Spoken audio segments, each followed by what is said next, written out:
Hello parents, हिवाळा सुरू झालेला आहे आणि हिवाळ्यामध्ये जनरली लहान मुलं जी आहेत ती आजारी पडतात. सर्दी, खोकला, व्हायरल इन्फेक्शन, बॅक्टेरियल इन्फेक्शन त्यांना होत असतं.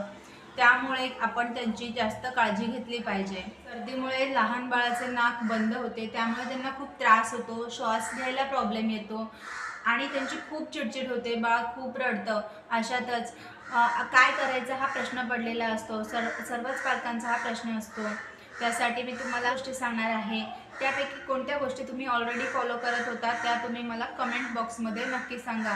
चला तर मग व्हिडिओला सुरुवात करूया. सगळ्यात पहिली गोष्ट, सलाईन वॉटर ड्रॉप्स. हे सलाईन वॉटर ड्रॉप्स जे असतात ते आपल्याला जवळपासच्या कोणत्याही मेडिकलमध्ये मिळू शकतात. सलाईन वॉटर ड्रॉपचे दोन ड्रॉप आपल्या बाळाच्या नाकामध्ये टाकायचे. त्याने काय होतं की बाळाचे जे सर्दी होते ती पातळ होते आणि बाळाचा श्वास घ्यायचा प्रॉब्लेम दूर होतो. Number 2, nose cleaner.